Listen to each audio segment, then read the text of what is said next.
So my first one is the Toronto Raptors lead the NBA in turnovers forced this season, not the Oklahoma City Thunder or anybody else. The Toronto Raptors.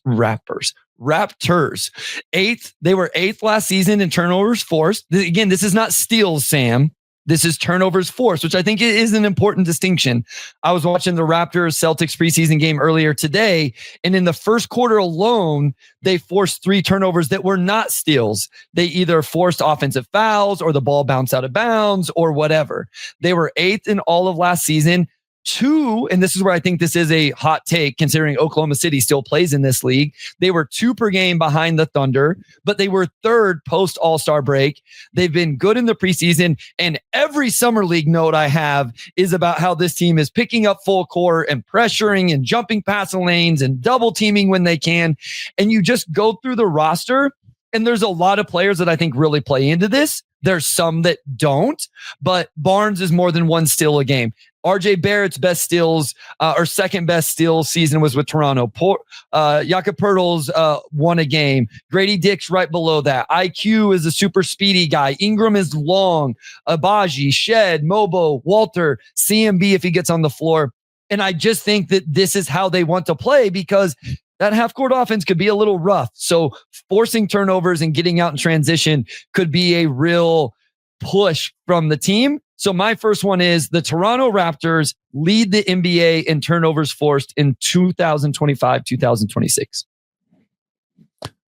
interesting. I like it. I think there's a decent chance of this happening. Like, I think that's like a pretty reasonable one. Oklahoma City's just always going to be my bet for this because they play so 100%. Aggressively. Yeah. They have the reason that I like them a little bit more than Toronto in this regard is just because they have the rim protection backing to where their guards can just get hyper aggressive, right? Like J-Dub, Lou Dort, Caruso, those guys can like really, Case and Wallace certainly, those guys can like really press up on players and make life very difficult because they know that Chet and Hartenstein are back there at all times for 48 minutes, right? Unless one of them is hurt. In the Raptors case, like they have Poeltl. That's like really it because I'm assuming that Mamukelashvili is going to be their backup center. And I've liked what I've seen from Sandro in the preseason so far. But I just feel like it's going to be a little bit more difficult for them to like fully rely upon, oh no, we've just got guys there. The thing that I will say though about why I do like this a little bit is that I think that they are probably the team that is going to lean most into the full court press stuff this year. Agreed. And like the full court, maybe not full court, but like 3/4 court pressure stuff with their guards. Like guys like Jamal Shed, I even think like Quickly will probably do a little bit of it this year. Like those guys, like they're Chucky Hepburn. I mean, my goodness, like that guy has been like, even fun in their preseason games, right? Sure. So like, I think that they're probably going to lean into it a little bit more than what other people will league wide. And that can create opportunity for turnover as well. So I think that this is an interesting prediction. And that's why, like, I didn't want to predict like a top defensive rating thing for the Raptors. I'll actually come back to that with a team later because of what you said. I think they may get torched doing this some nights, to be clear, Sam. Like there may be some teams with multiple ball handlers or teams that are really connected or whatever that just absolutely torch them or get to the rim and finish at a high rate because I like Poeltl, but I think he's a positional defender. He's not like a scare you type of defender at the rim or anything like that. Scotty, like as a rotation, rim protector is kind of the most exciting thing in regards to that.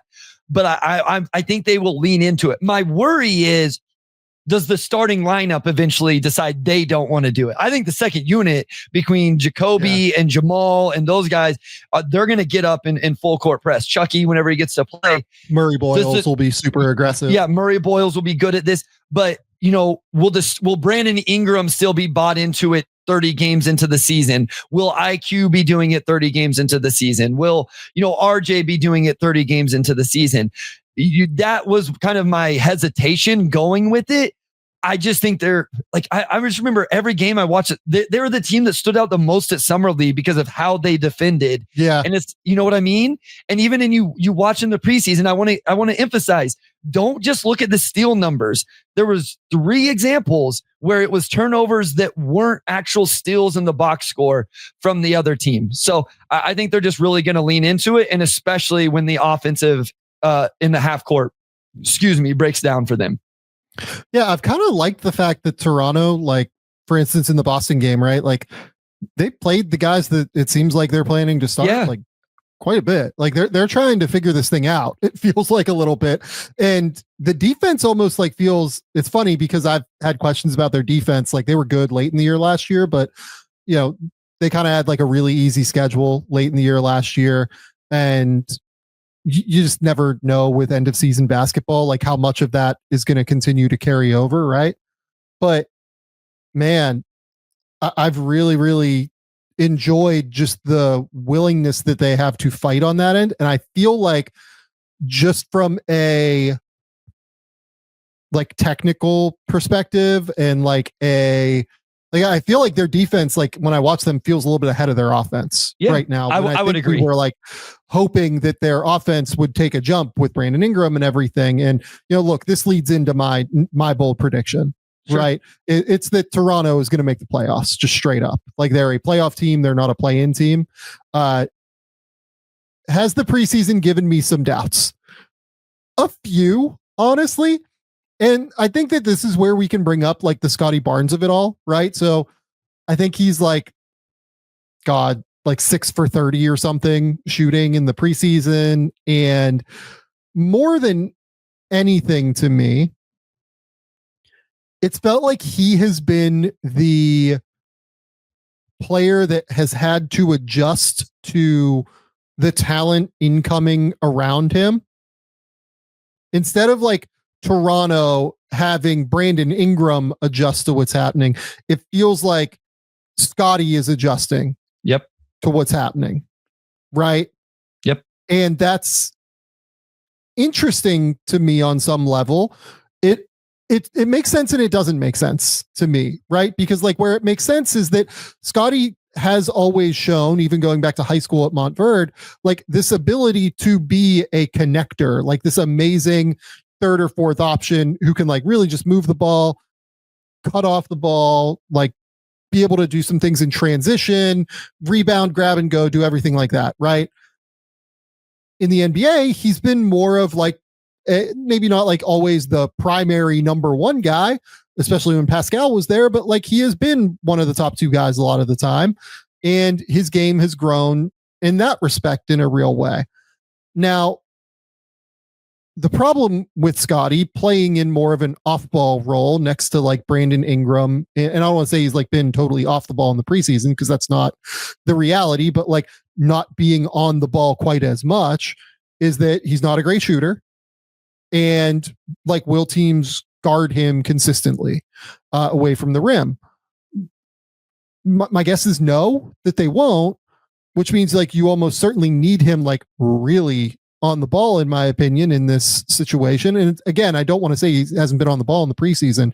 He has been, but it has felt like a little bit more like egalitarian in the way that they've attacked. Like, have you felt that way when you've watched them? Yeah. So specifically with him in the Celtics game, I didn't get all the way through it, but I felt like he was just like, I feel like he wasn't involved for a long time. It seemed like they were trying to get Brandon Ingram going, and then Scotty kind of got going, and it was like, but then everything was like mid-range isolations. And I was like, no, I want to see Scotty moving. Like, if you're going to play him off the ball, let's get him moving. Let's let him set a ball screen. Let's get him in the dunker spot, running in for an offensive board, all of that. I did think at times, Sam, that the flow was okay, but their possessions got disrupted because either they made an off-target pass or they weren't able to convert the shot or something like that. So I feel like they weren't able to, you see them trying to do the right things, but they weren't able to capitalize it on them because guys either the final piece wasn't a shot maker, or the connector piece wasn't an on-target passer, or whatever. And so it just looks a little bit clunky in the half court, which I don't think is something we are going to be surprised by to see. We knew that there was a chance this could be an issue for them. Yeah. The good news for Toronto is that Brandon Ingram looks awesome. Yeah. Like, and he is scoring the shit out of the ball for them. Like, I know that he went 8 for 22 against the Celtics and like the efficiency wasn't all that sweet, but man, I thought that he has looked pretty good to this point. And I'm just like fascinated to see where this kind of settles in on offense. I think that they're like, part of this too is that it's like typical preseason stuff where I'm really interested to see how their rotations settle out. Like, how can they stagger guys in order to get them the on-ball reps that they need? And I think that Darko can hopefully figure that out. I think just talent-wise, like this team just has a lot of bodies that I think are really good at the end of the day. Like, I think Brandon Ingram and Scotty Barnes and Jakob Poeltl and RJ Barrett and Emmanuel Quickley, like those guys are all, I don't know, low end, top 150 players in the league, like all starting caliber players, right? I really like Sandro. Like, I've always been kind of a Sandro guy, and I think he can be really useful within this dribble pass shoot 5 out kind of scheme that Darko really likes. Ochai Agbaji is definitely a really good shooter and can take on tough defensive assignments. Shed and Hepburn fit the idea that you said in terms of how they want to play on defense. Mobo fits that idea on how they want to play on defense. CMB. Yeah, CMB definitely fits that idea. Jacoby Walter and Grady Dick are very real, like offensive pieces at the very least. I think that these guys are just so deep with talent that they're going to be able to kind of wear things out in the regular season a little bit. And I think you and I are obviously building off of each other's ideas. It's kind of funny that the Raptors are getting the first 20 minutes of this part of the episode, but that's why I do think they can be like, I just think they're going to torch some teams. I always say February. I don't know why I say February, January, whatever, like those doldrum games, where, a team's on the road or, whatever comes to Toronto on, whatever, like their style. And then they just have so many guys that can play into that style. I'm with you that I think they're going to be a successful regular season team. I'm not quite as high as you, but I'm higher, like very strong over on them. They were actually my first pick in the draft. Shout out me. Should have taken the first pick, Sam. But I have worries about what that means long-term and in the playoffs, right? Like, does this style play out in a series, in a playoffs, all of that, and like not having a true number one option? But for regular season wins in this Eastern Conference, I'm kind of interested. I'm kind of into it, to be honest with you. I'm going to watch a lot of their games early in the season to see how it's playing out. Yeah. I agree. Like, I'm like pretty in on Toronto being a good regular season team. I have a lot of questions in the playoffs. I have a lot of questions in like what their long-term moves are. Like, I think they are ripe for a consolidation trade, as we've talked about quite a bit.